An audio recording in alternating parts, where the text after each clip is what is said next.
Students, online class में आपका स्वागत है। आप सभी जानते हैं कि 25 जुलाई को हम अमर शहीद श्री देव सुमन जी की पुण्यतिथि प्रतिवर्ष हरियाली दिवस के रूप में हर्षोल्लास के साथ मनाते हैं। दुर्भाग्यवश इस साल कोविड-19 बीमारी की वजह से सभी विद्यालय बंद हैं और आप सभी बच्चे अपने घरों में हैं।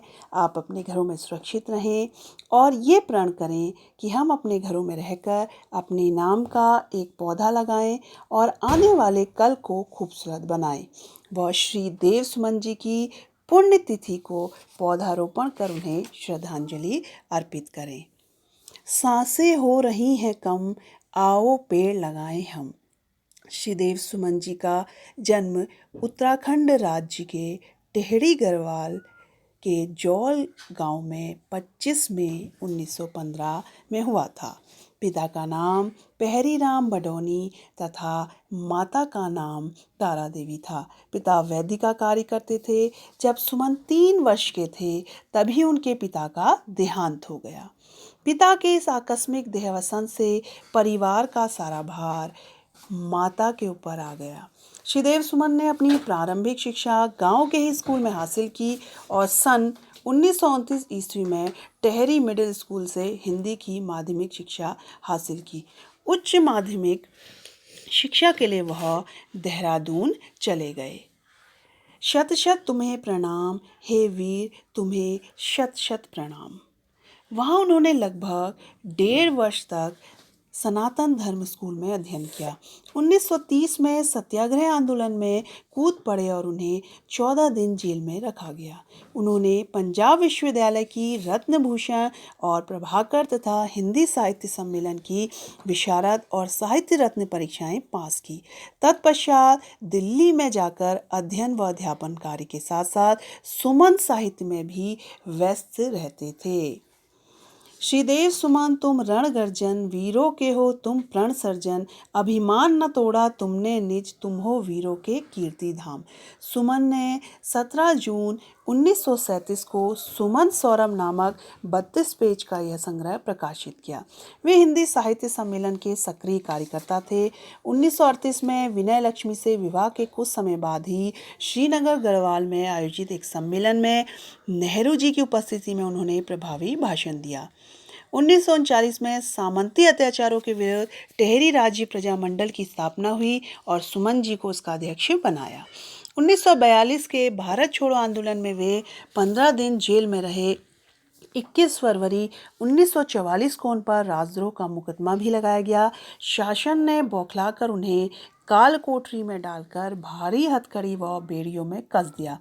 अमानवीय अत्याचार किए गए, यातनाएं दी गई। बार बार कहने पर भी कोई सुनवाई न होती देख 3 मई 1944 से उन्होंने आमरण अनशन प्रारंभ कर दिया। 84 दिन बाद 25 जुलाई 1944 को जेल में ही उन्होंने अपने प्राण त्याग दिए। जेल कर्मियों ने रात में ही उनका शव एक कंबल में लपेटकर भागीरथी और भिलंगना नदी के संगम स्थल पर फेंक दिया। सुमन जी का बलिदान पाकर टेहरी राज्य में आंदोलन और तेज हो गया। 1 अगस्त 1949 को टेहरी राज्य का भारतीय गणराज्य में विलय हुआ। तब से प्रतिवर्ष 25 जुलाई को सुमन जी की स्मृति में सुमन दिवस मनाया जाता है और उत्तराखंड में इसे हरियाली दिवस के रूप में मनाया जाता है।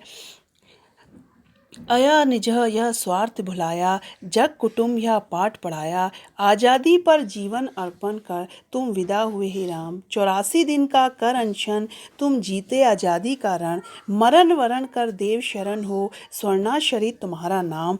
आओ श्रद्धा सुमन चढ़ाएं, उसकी पावन स्मृति दोहराएं, जो दृष्टांत बना वीरों का अमर कीर्ति लेकर अभिराम। शत शत तुम्हें प्रणाम, हे वीर तुम्हें शत शत प्रणाम। तो श्रीदेव सुमन जी के पुण्यतिथि को सभी शिक्षण संस्थानों में हरियाली दिवस के रूप में मनाया जाता है और पौधारोपण कर उन्हें सच्ची श्रद्धांजलि दी जाती है। इसी उपलक्ष्य में मैं भी एक आपको कविता के माध्यम से संदेश देना चाहती हूँ। धरती का बस यही पुकार, पेड़ लगाओ बारंबार, आओ मिलकर कसम खाएं, अपनी धरती हरित बनाए। धरती पर हरियाला हो, जीवन में खुशहाली हो, पेड़ धरती की शान है, जीवन की मुस्कान है। पेड़ पौधों को पानी दे, जीवन की यही निशानी दे।